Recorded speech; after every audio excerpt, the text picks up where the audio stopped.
در دوزخ میگه کلچه‌ای هستند که از آتش ساخته شده‌اند، مثل برای لازر بود. لبای همون مردم میگه میکنن با عصبیت پیدا میشود، با پیام پروردگار لباشون میکنن. میگه از جبرئیل علیه السلام که همراه خود سوال کردن، یا اخی جبرئیل من هؤلاء، ای برادر جبرئیل یا چی کس هستند، یا چیکار کردن که اینقدر به عذاب فتیش گرفتار شدید؟ گفت هؤلاء خطباء امتی من اهل دنیا یأمرون الناس بالبر و ینسون انفسهم و هم یتلون الکتاب افلا یعقلون. اینا با ایزای امتی تو هستند، اما دنیا پرستایی که مردم دعوت به سوی خیر نیکی میکنن در صورتی که خودشون را فراموش میکنن. مردم میگن که روزه نافله بگیره در صورتی که خودشون از روزه نافله فرسخ‌ها دورن. مردم میگن مسجد بره در صورتی که خودشون مسجد پیما بستن. مردم دعوت میکنن که احتیاط کنه، دست به فسق و فساد نزنه، اما کثافت و نفس خودشون را کنترل کردن نمیتونن. کسانی که از شهر مسکو سرحد قزاقستان را گذشتن میخواهند، پس برای شما کمپانیای نظر و بازارعلی را توصیه می‌دهیم. برادران تاجیک با تجربه کاری با ماشین‌های زمانوی شما را گرفته به سرحد قزاقستان برده و با خواست الله آورده می‌رسانند. برای زن و مرد فرق ندارد. از نام شبکه حاجی میرزا گپ زنید، تخفیف کرده می شود. معلومات بیشتر با رقم‌های روی اکران بوده تماس بگیرید. شرکت شفافرما داروهایی را پیشنهاد میکند که برای بیماری‌های درونی و بیرونی انسان دوا بخشند. از قبیل فشار بلندی، گای مرید، بیماری‌های معده، روده، گرده، جگر، عضوهای هاضمه، درد گلو، راه نفس و غیره. اینچنین اگر شما بیماری‌های پوست دارید به مانند پسریاس، سفیدشوی پوست، داغ‌های سیاه، پس داروهای شفافرما به شما کمک میرسانند. غیر از این اگر شما مشکل‌های اورولوژی و گینکولوژی داشته باشید، پس به شرکت شفافرما مراجعت نمایید و اینچنین مشورت طبی بگیرید. همچنین برای زیاد کردن ریش و موی سر، با قوت کردن مردانگی، داروهایی را با نمود کپسول و روغنی که به صدها در دوا دارند پیشنهاد می‌نمایند. نحمدك يا الله كما ينبغي لجلال وجهك وعظيم سلطانك ونصلي ونسلم على سيدنا وحبيبنا محمد صلى الله عليه وسلم وعلى آله وصحبه أجمعين. أما بعد السلام عليكم ورحمة الله وبركاته. أولا کدام شما عزیزان برای محفل خیر تبریک و تهنیت میگویم و از درگاه خداوند متعال براتون بهترین تمنیات آرزو دارم که خداوند بزرگ ما و شما را به همین روزهای سعادت و خوشبختی روزی توی فرزندان و نوجوانان برساند و پروردگار بزرگ نشون خود امردین ما را بالای سر فرزندان همچنان ناصح نگه دارد و فرزندان را با غیرت، با همت، با محبت مثل تمام اهل خاندان نجیب و کمال برساند. خاصتا محمد خانم که در محفلش شرکت دارد. پروردگار بزرگ حافظ قرآن، عالم با عمل، محب خدا و پیغمبر و کمال برساند. آمین یا رب العالمین.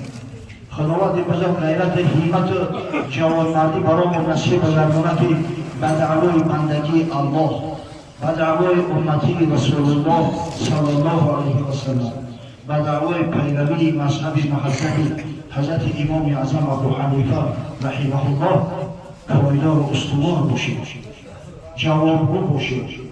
خداوند بزرگ ایمان جوش بیاره که به گفته‌ها و شنیده‌ها عمل نمایید.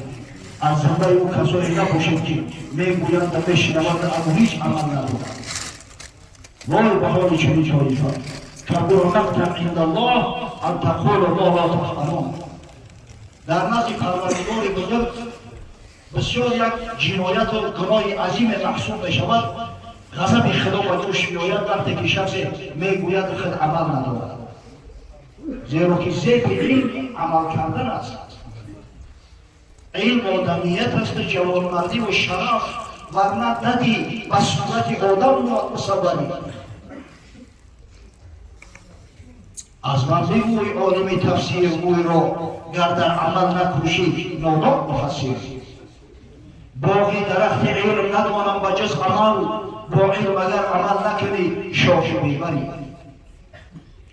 امام قرطبی در تفسیر معروفش از ابو عمرو بن مطر روایت میکند که حضرت مجلس ذکر ابی عثمان الحیری زاهد باره میگوید در مجلس ذکر موعظه حضرت ابو عثمان حیری که یکی از زاهدای بسیار بزرگ و شیخای صاحب کرامات بود شرکت داشته حضور داشته فخرج میگن نخواست حضرت خارج شد و قعد فی مکانه الذی کان یقعد للوعظ میگه در اون مکانی که عادتا می نشست که موعظه میکرد فسکت حتی طال سکوت همین که حضرت میگه با سکوت رفت 10 دقیقه و 15 دقیقه و نیم ساعت تیر شد حضرت سرش نمیبرد همین سرش هم شیشگی هیچ یاد نمیزنه مردم همه منتظره که حضرت کی گپ بزنه میگن نخست یکی از بین همین قوم گفت یا ابا عثمان ترى تقول فی سکوتک شیئا ای ابا عثمان گفت تو را میخواهی و همین سکوت چیزی را بفهمونی اول همین سکوتی که اون معنی رو یکون قرضی رو که ایتا خاموش ایستاده میگه با آب دیده یک نظمی را زمزمه کرد گفت و غیر تقی یأمر الناس بالتقى طبیب یداوی و طبیب مریض آدمی که خودش پشما نداره متقی نیست وقتی مردم دعوت به سوی تقوا میکنه و سوی ترس خدا میکنه او طبیبی هست که سعی میکنه که مردم توبت کنه در صورتی که خودش مخیمور است مثلا اون طبیبی کلی را میمونه که دعوای توبت کلای دیگر را میکنه در صورتی که سری خودش کل است گفته مگر از فقرایم نیم با راهروان پارسایم نیم آراسته ظاهریم باطن نه چنان افسوس چنان که می نماییم نیم وای با حال ما که اگر با گفتم و عمل نداشته باشیم و شیرجه و عمل نداشته باشیم شخصی طبیبی کلی را میمونه که دعوای توبت کلای دیگر را میکنه در صورتی که سری خودش کل است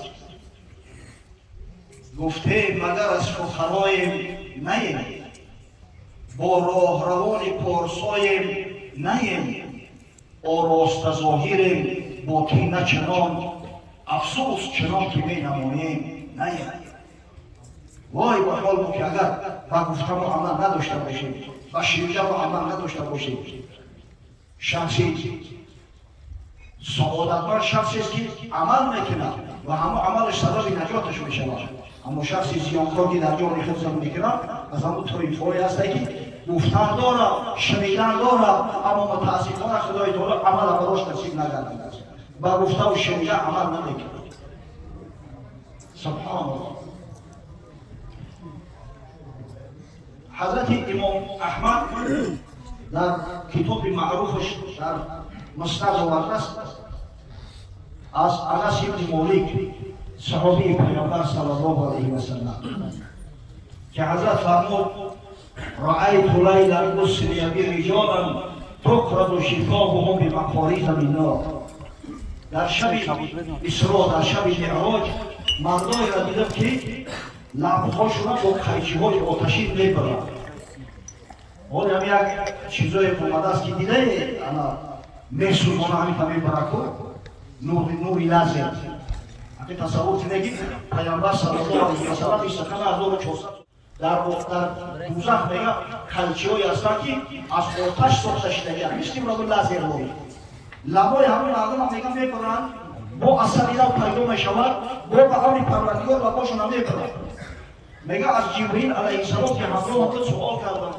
یا اخی جبریل من هؤلاء ای برادر جبریل یا چی کسو هستند یا چیکار کردن که اینقدر به عذاب فتیش گرفتار شدید گفت هؤلاء خطباء امتی که من اهل دنیا یأمرون الناس بالبر و ینسون انفسهم و هم یتلون الکتاب افلا یعقلون اینا با ایزای امتی تو هستند اما دنیا پرستایی که مردم دعوت به سوی خیر نیکی میکنن در صورتی که خودشون را فراموش میکنن مردم میگن که روزه نافله بگیره در صورتی که خودشون از روزه نافله فلسفه دورن مردم میگن مسجد بره در صورتی که خودشون مسجد پیما بستن مردم دعوت میکنن که احتیاط کنه دست به فسق و فساد نزنه اما کثافت و نفس خودشون را کنترل کردن نمیتونن دست به فسق و فساد میزنن дар авлоқи мардум назар меандозанд ва корҳои нохуб номашрӯъ анҷом мекунанд. дар ривояти имом байҳақӣ омадааст ки яқрауна алқуръон ва ла яъмалуна биҳ. ино касое ҳастанд ки қуръонро мехонанд ва ба қуръон амал намекунанд. субҳаналлоҳ, воқеан даҳшат аст. қасам ба аллоҳ рӯзе мешавад ки дар пеши парвардигор ва парвардигори бузург аз тамоми масоил суол мекунад, аз тамоми ҳамин ноҷавонмандиҳое ки пинҳонӣ мекунем ва аз мардум пинҳон мекунем, аммо пеши хизовати матаол чизеро пинҳон карда намешавад. ҳатман мо шуморо пурсон мешавад парвардигор. вой ба қурбу дароз рӯз, о ҳазор рӯзе ки сидқи содиқон боз ҷӯяд аз ту санги имтиҳон.